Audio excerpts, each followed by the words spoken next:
नमस्कार दोस्तों, आज हम इस वीडियो में पढ़ने वाले हैं पास्ट परफेक्ट टेंस। दोस्तों, पास्ट परफेक्ट टेंस में हम ऐसे वाक्यों को आज ट्रांसलेट करने वाले हैं जिसमें बिफोर या आफ्टर यानी कि पहले और बाद वाले वाक्य आते हैं।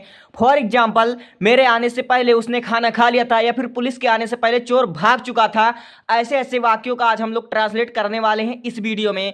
दोस्तों, आप लोगों को ट्रांसलेट नहीं आता है, ट्रांसलेट करना नहीं आता, इसके कई कारण हैं। क्योंकि आप लोगों को अभी यही नहीं पता कि वर्ब क्या होता है, सब्जेक्ट क्या होता है, ऑब्जेक्ट क्या होता है, अदर वर्ड्स क्या होते हैं, फुल स्टॉप क्या होते हैं, आप लोगों को अभी कुछ नहीं पता। इसलिए आप लोगों का ट्रांसलेट करने का तरीका बहुत ही वीक है। लेकिन कोई बात नहीं, इस वीडियो में हम एकदम बारीकी तरीके से आपको समझाएंगे और ये गारंटी लेता हूं, अगर ये वीडियो आपने फुल वॉच कर लिया तो आपके दिमाग में बैठ जाएगा ट्रांसलेशन। ठीक है, तो वीडियो शुरू करता हूं। देखो दोस्तों, जिन वाक्यों में बिफोर यानी कि पहले और आफ्टर बाद का प्रयोग हो, उनका स्ट्रक्चर हम लोग देखते हैं। स्ट्रक्चर के माध्यम से समझाऊंगा और आपको 100% समझ में आएगा।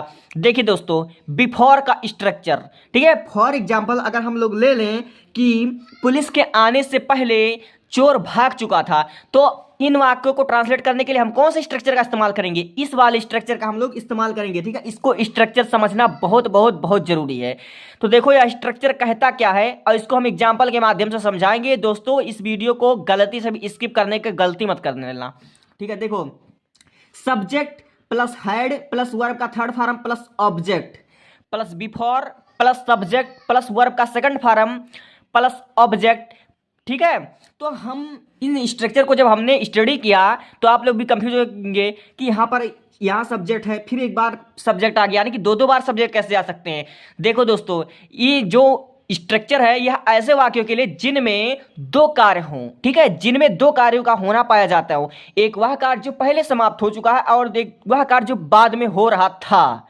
ठीक है, इसलिए तो जो यह पहला स्ट्रक्चर, इसको हम जब दो भागों में डिवाइड करेंगे, यानी कि subject plus had plus verb का थर्ड फॉर्म प्लस ऑब्जेक्ट, तो यह जो हमारा बनेगा यह स्ट्रक्चर पास्ट परफेक्ट टेंस का स्ट्रक्चर बन रहा है। किसका स्ट्रक्चर बन रहा है? पास्ट परफेक्ट टेंस का स्ट्रक्चर बन रहा है। अब प्लस बिफोर और फिर उसके बाद जो सब्जेक्ट प्लस वर्ब की सेकंड फॉर्म प्लस ऑब्जेक्ट, तो यहां पास्ट इंडिफिनिट का स्ट्रक्चर बन रहा है। ठीक है, यानी कि इस स्ट्रक्चर में भी दो और स्ट्रक्चर बन रहा है। एक पास्ट परफेक्ट टेंस का स्ट्रक्चर बन रहा है और एक पास्ट इंडिफिनिट टेंस का स्ट्रक्चर बन रहा है। ठीक है, यानी कि जिन वाक्यों में दो कार्यों का होना पाया जाता हो, ठीक है, एक कार्य पहले समाप्त हो और दूसरा बाद में, ठीक है, उसका स्ट्रक्चर में दो स्ट्रक्चर और इंक्लूड हो जाते हैं। एक होता है पास्ट परफेक्ट टेंस, एक होता है पास्ट इंडिफिनिट टेंस। ठीक है, अब देखिए दूसरा वाला स्ट्रक्चर हम समझते हैं, जिनमें बाद वाला शब्द आया हो। ठीक है, बाद वाला, ठीक है, जैसे बारिश होने के बाद धूप भी निकला। अगर ऐसे वाक्यों को आपने ट्रांसलेट करना है तो हम इस दूसरे स्ट्रक्चर के माध्यम से इसको समझेंगे। ठीक है, दूसरे स्ट्रक्चर के माध्यम से। दूसरा क्या कह रहा है, देखो दोस्तों, सब्जेक्ट प्लस वर्ब की second form plus object plus after plus subject plus had plus verb का थर्ड फॉर्म प्लस ऑब्जेक्ट। ठीक है, तो इसमें भी वही बात हुई। देखिए, subject plus second person verb का सेकंड पर्सन प्लस ऑब्जेक्ट, तो यह जो स्ट्रक्चर है यह किसका है? यह है पास्ट इंडिफिनिट टेंस का स्ट्रक्चर है। पास्ट इंडिफिनिट का स्ट्रक्चर है दोस्तों। अब फिर आफ्टर आया, फिर सब्जेक्ट आया, फिर हेड आया, फिर वर्ब का थर्ड फॉर्म आया, फिर ऑब्जेक्ट आया, फिर फुल स्टॉप। तो यह कौन सा टेंस का स्ट्रक्चर है? यह पास्ट परफेक्ट टेंस का स्ट्रक्चर है। ठीक है, पास्ट परफेक्ट टेंस का स्ट्रक्चर है, यानी कि इस स्ट्रक्चर में दो स्ट्रक्चर बनाकर एक बड़ा स्ट्रक्चर बनाया गया है। ठीक है, तो ये जो स्ट्रक्चर आप लोग समझ रहे हैं, इसका यूज कहाँ होगा? इसका यूज आगे होगा एग्जाम्पल के माध्यम से।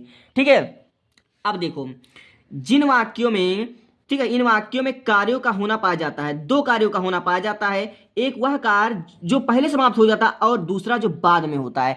अब उसको हम एग्जाम्पल के माध्यम से समझेंगे। ठीक है, देखो एग्जाम्पल देखो, फिर उसके बाद बात करना। देखो, अगर आप लोगों के सामने ऐसे वाक्य आ जाएं, प्रधानाचार्य के कक्षा में आने के बाद लड़के खड़े नहीं हुए। ठीक है, प्रधानाचार्य की कक्षा में आने के बाद लड़के खड़े नहीं हुए, तो अगर इन वाक्यों को आप ट्रांसलेट करना चाहोगे तो किसके माध्यम से करोगे? इस स्ट्रक्चर के माध्यम से करोगे। मगर यहाँ पर जो है पास्ट इंडिफिनिट टेंस निगेटिव आ गया है। निगेटिव तो क्या इस स्ट्रक्चर के माध्यम से बनेगा? हाँ बिल्कुल बनेगा, मगर थोड़ा सा इसमें चेंजिंग होगा। क्या चेंजिंग होगा? देखो क्या चेंजिंग हुआ। इसके लिए एक नया स्ट्रक्चर हमको तैयार करना पड़ेगा और सेम स्ट्रक्चर रहेगा, लेकिन आप लोगों को समझ में आएगा। देखो कैसे, सबसे पहले सब्जेक्ट प्लस डिड नॉट। ठीक है, डिड नॉट, फिर उसके बाद वर्ब की फर्स्ट फॉर्म, ठीक है, वर्ब की फर्स्ट फॉर्म, फिर उसके बाद ऑब्जेक्ट, ठीक है, ऑब्जेक्ट प्लस आफ्टर, ठीक है, आफ्टर प्लस सब्जेक्ट, फिर उसके बाद हैड, ठीक है, फिर उसके बाद वर्ब की थर्ड फॉर्म, ठीक है, फिर उसके बाद हमारा आएगा ऑब्जेक्ट, ठीक है, ऑब्जेक्ट आएगा। इस तरह से हमारा यह स्ट्रक्चर और तैयार हुआ। देखिए स्ट्रक्चर सेम है, वही बात है, मगर यह अफर्मेटिव के लिए था और यह निगेटिव के लिए था। इतना जो है हमारा पास्ट इंडिफिनिट है और इतना हमारा जो है यह हमारा कौन सा पास्ट परफेक्ट टेंस है, और ये भी वही वाक्य है मगर अगर निगेटिव आया है इसलिए इस स्ट्रक्चर का हमको एक्स्ट्रा बनाना पड़ा। ठीक है, अब इसके माध्यम से हम देखिए इसको बनाते कैसे हैं। तो एग्जाम्पल हमारा क्या है, एग्जाम्पल हमारा प्रधानाचार्य के कक्षा के आने के बाद, प्रधानाचार्य के कक्षा में आने के बाद लड़के खड़े नहीं हुए। ठीक है, तो इन वाक्यों को हम किस तरह से बनाते हैं, इन वाक्यों को हम पीछे से बनाते हैं। ठीक है, पीछे से बनाते हैं। देखो हम यहाँ से बनाएंगे। अब पूछो क्यों यहाँ से आप बना रहे हैं, तो यहाँ से हम इसलिए बना रहे हैं क्योंकि इन वाक्यों को अगर हम डिवाइड करेंगे तो यह दो वाक्य बनकर रेडी होगा। एक कौन, एक पास्ट इंडेफिनिट टेंस बनेगा और दूसरा हमारा जो बनेगा पास्ट परफेक्ट टेंस बनेगा, दूसरा हमारा पास्ट परफेक्ट टेंस बनेगा। ठीक है, तो हम इसको ट्रांसलेट करेंगे तो इसमें सब्जेक्ट हमारा क्या है, यहां पर हमने दिया सब्जेक्ट क्या है, सब्जेक्ट हमारा लड़के हैं, सब्जेक्ट हमारा क्या है, लड़के हैं। तो सबसे पहले हम लिखेंगे द बॉय। ठीक है, द बॉय। अब देखिए नहीं हुए थे या कौन सा टेंस, सबसे पहले ये भी पहचान लीजिए, नहीं हुए। तो जिन वाक्यों के अंत में ता था, ते थे, ए आ ये ऐसे शब्द आए वह कौन सा टेंस होता है, पास्ट इंडेफिनिट टेंस होता है, पास्ट इंडेफिनिट टेंस होता है।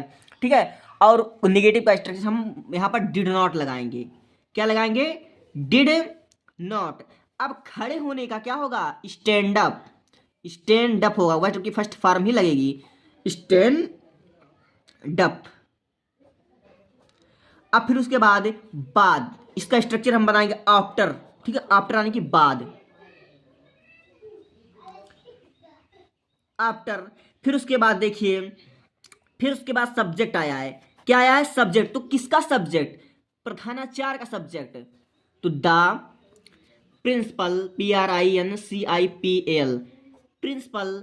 अब फिर उसके बाद हैड प्लस वर्ब का थर्ड फॉर्म प्लस ऑब्जेक्ट। ठीक है, तो यहां पर हम लगा देंगे हैड, फिर उसके बाद वर्ब का थर्ड फॉर्म तो आने। ठीक है, आने। तो फिर उसके बाद इसका क्या हो जाएगा, कम हो जाएगा, और थर्ड फॉर्म इसका कम होता है कहाँ आने, तो क्लास, इन द क्लास हो जाएगा, इन द क्लास। ठीक है, अब देखो इसको ध्यान से, इसको हमने किस तरह से बनाया है, हमने आपको इस स्ट्रक्चर में अभी अभी हमने बताया था। इस स्ट्रक्चर में देखिए पहले हमने आपको बताया subject plus did not plus verb का first form plus object plus after plus subject plus had plus verb का थर्ड फॉर्म प्लस ऑब्जेक्ट।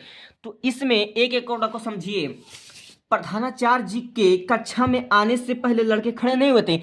इसमें प्रधानाचार्य जी क्या है, प्रधानाचार्य जी सब्जेक्ट हैं और कक्षा में ऑब्जेक्ट हैं और आना वर्ब है। ठीक है, और लड़के ये भी हमारा सब्जेक्ट ही है। ठीक है, और खड़ा होना ये हमारा वर्ब है और हुए थे यह पहचान है, लेकिन ये भी सब्जेक्ट है, ये भी सब्जेक्ट है, ये ऑब्जेक्ट है, और फिर उसके बाद आना ये भी वर्ब है और ये भी वर्ब है। तो इन दोनों में अंतर क्या है, अंतर इसमें यह है कि यह जो subject plus verb plus object हैं यह पास्ट इंडेफिनिट टेंस के हैं, और ये जो सब्जेक्ट ऑब्जेक्ट फिर उसके बाद वर्ब हैं ये हमारा पास्ट परफेक्ट टेंस के हैं। ठीक है, ये हमारा। इसी प्रकार हम अगला देखते हैं। ठीक है, अगला हमारा है वर्षा होने से पहले मीना स्कूल नहीं गई। ठीक है, वर्षा होने से पहले मीना स्कूल नहीं गई। तो देखो दोस्तों, इन वाक्यों को हमने अभी कहा कि पीछे से हम बनाएंगे। ठीक है, पीछे से हम बनाएंगे। तो मीना स्कूल नहीं गई, तो मीना स्कूल नहीं गई यह कौन सा टेंस है, यह पास्ट इंडेफिनिट टेंस का निगेटिव है। ठीक है, तो सेम स्ट्रक्चर से यह बनेगा, पास्ट इंडेफिनिट टेंस का निगेटिव है यह दोस्तों, क्या है, पास्ट इंडेफिनिट टेंस का निगेटिव है। अब इसी स्ट्रक्चर के माध्यम से हम बनाएंगे, मगर देखो दोस्तों यहाँ पर जो आया है पहले, तो आफ्टर के जगह हम बिफोर कर देंगे। इसी स्ट्रक्चर के माध्यम से बनाएंगे, बस आफ्टर के जगह हम लोग क्या कर देंगे, बिफोर कर देंगे।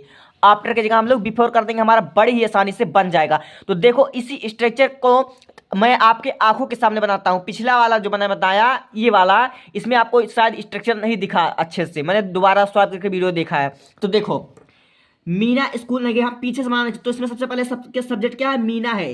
तो मीना यहाँ पर हम लोग लिखेंगे। ठीक है, मीना ठीक है, मीना स्कूल नहीं गई, तो नहीं गई यानी कि यहाँ पास्ट इंडेफिनिट टेंस का निगेटिव है, तो यहाँ पर हम लिखेंगे डिड नॉट। क्या लिखेंगे हम लोग? Did not, did not. ठीक है, अब स्कूल गई तो go to school, go to school, go to school. ठीक है, अब पहले, तो पहले यहां पर हमारा क्या है? बिफोर, जो आफ्टर के जगह हम लोग क्या कर देंगे? बिफोर हो जाएगा, बिफोर। अब फिर उसके बाद देखिए सब्जेक्ट, तो वर्षा होने से पहले, तो वर्षा होना से पहले इसमें सब्जेक्ट क्या होगा? आप लोगों ने इट देयर का प्रयोग पढ़ा होगा कि इट का प्रयोग वहां पर होता है जहां पर बारिश, नदी, पहाड़, झरना आदि शब्द आए, वहां पर इट का प्रयोग होता है। तो इसलिए वर्षा होने से पहले इसमें हमारा सब्जेक्ट जो होगा हमारा इट होगा। क्या होगा? इट होगा। तो हम यहां पर लिख देंगे इट। अब फिर उसके बाद हैड। ठीक है, यहां पर हम लोग हैड लिख देंगे और वर्ब यानी कि वर्षा होना, होना वाली वर्षा होना का स्पेलिंग क्या होगा? हमारा रेन होगा, और थर्ड फॉर्म हमारा रेन होगा। ठीक है, RAINED, रेन होगा। इस प्रकार हमारा बहुत ही आसानी से बन जाएगा। अंत में फुल स्टॉप आप लोग लगा देंगे। ठीक है, इसमें कोई आपको दिक्कत नहीं होगी। आप लोगों को अगर यह स्ट्रक्चर समझ में आएगा तो आप लोग बड़ी आसानी से बना ले जाएंगे। आप लोगों ने इसको भी समझ लिया, वर्षा होने से पहले मीना स्कूल नहीं गई। ठीक है, तो सब्जेक्ट हमारा क्या है? Meena did not go to school before it had rained. बड़ी ही आसानी से हमारा बन गया। तो पता क्या चला गया? ऐसे वाक्य जो हमारे सामने आए तो उसको हम लोग पीछे से बनाना स्टार्ट करेंगे, और पीछे वाला हम लोग टेंस भी पहचानेंगे कि कौन सा टेंस है, पास्ट परफेक्ट है या पास्ट इंडेफिनिट टेंस है। इसको हम टेंस पहचान कर तब बनाएंगे। अब हम लोग पढ़ते हैं अगला। देखिए, सूरज निकलने से पहले हम दिल्ली पहुंच गए थे। सूरज निकलने से पहले हम दिल्ली पहुंच चुके थे। तो यहां पर हम लोग क्या करेंगे? पीछे से ही बनाना हम लोग स्टार्ट करेंगे। कहां से बनाएंगे हम लोग? पीछे से ही बनाना स्टार्ट करेंगे। तो पीछे वाला टेंस हमारा क्या है? पास्ट परफेक्ट टेंस है। ठीक है, पास्ट परफेक्ट टेंस है। तो हम दिल्ली पहुंच चुके थे, तो इसमें देखिए हम लोग पीछे से बनाना स्टार्ट करेंगे। ये वाक्य क्या कह रहा है? कह रहा है सूर्य निकलने से पहले हम लोग दिल्ली पहुंच चुके थे। तो पहले सूर्य निकला था कि पहले हम दिल्ली पहुंचे थे? ठीक है, तो पहले हम लोग दिल्ली पहुंचे तब सूर्य निकला था। ठीक है, तो इसको हम इस स्ट्रक्चर के माध्यम से हम बनाएंगे। इसी स्ट्रक्चर के माध्यम से हम लोग बनाएंगे, जिससे हमने पहले बता दिया, subject plus had plus verb का थर्ड फॉर्म प्लस बिफोर। ठीक है, प्लस सब्जेक्ट प्लस वर्ब का सेकंड फॉर्म प्लस ऑब्जेक्ट। ठीक है, तो यहाँ पर देखिए हमारा सब्जेक्ट जो है, सब्जेक्ट हमारा क्या है? सूर्य निकलने से पहले हम दिल्ली पहुंच चुके थे। तो यहाँ पर हमारा सब्जेक्ट है वी। ठीक है, वी। और फिर उसके बाद गए थे, यानी कि पहुंच गए थे, चुके थे, दिए थे, गए थे। यह सब हमारा किसका पहचान है? पास्ट हमारा परफेक्ट टेंस का पहचान है, पास्ट परफेक्ट टेंस का पहचान है। तो वी हैड। ठीक है, तो फिर उसके बाद देखिए पहुंचना, तो वर्ब का थर्ड फॉर्म। ठीक है, रिच मतलब है पहुंचना, और थर्ड फॉर्म क्या होगा? रिच्ड हो जाएगा, REACHD, रिच्ड हो जाएगा। अब कहां पहुंचे थे? तो दिल्ली हो जाएगा, reached to Delhi, DE Delhi before. और फिर उसके बाद देखिए इसका सब्जेक्ट सूर्य निकलने से पहले। ठीक है, तो बिफोर, तो सूर्य निकलने से पहले, तो सब्जेक्ट हमारा क्या है? सूर्य है। तो यहां पर हम लोग लिख देंगे द, फिर उसके बाद लिख देंगे सन। ठीक है, द सन। अब सेकंड राइज, राइज मतलब क्या था? उगना, रुगना या निकलना। और राइज का थर्ड फॉर्म क्या हो जाएगा? राइज का रोज हो जाएगा ना। तो यहां पर हम लोग लिख देंगे रोज। ठीक है, और फुल स्टॉप लगा देंगे। तो बड़ी आसानी से हमारा बन गया। तो ठीक है, बड़ी आसानी से हमारा बन गया। ये हमारा इतना जो है वह पास्ट परफेक्ट टेंस है, ये पास्ट इंडेफिनिट टेंस है। ये बन गया। अब हम बढ़ते हैं अगले पे। पुलिस के आने के बाद डाकू भाग गए थे। पुलिस के आने के बाद डाकू भाग गए थे। तो पहले पुलिस आते हैं, पहले डाकू भागे थे। तो हम लोग पीछे से ही बनाना हम स्टार्ट करेंगे, चाहे जो हो जाए, इसको हम पीछे से बनाना ही स्टार्ट करेंगे। तो डाकू भाग गए थे। ठीक है, डाकू, तो सब्जेक्ट हमारा क्या है? डाकू है। तो सबसे पहले हम लोग लिखेंगे सब्जेक्ट हमारा द, डाकू का रोबर, ROBBER। ठीक है, अब भागना का होगा रनवे। ठीक है, रनवे, और रनवे का सेकंड फॉर्म क्या हो जाएगा? रेनवे। ठीक है, क्या हो जाएगा? रेनवे हो जाएगा। ठीक है, अब फिर उसके बाद हम यहां पर लिखेंगे आफ्टर, रेनवे आफ्टर। अब पुलिस के आने के बाद, तो क्या हो जाएगा? द पुलिस हैड कम हो जाए, केम हो जाएगा। ठीक है, नहीं कम होगा, कम हो। इस प्रकार हम लोगों ने समझ लिया। 4 एग्जाम्पल हमने समझ लिया। इसका पार्ट 2 बहुत ही जल्द आएगा। और आपको ये वीडियो कैसा लगा ये आप लोग कमेंट कर दीजिए।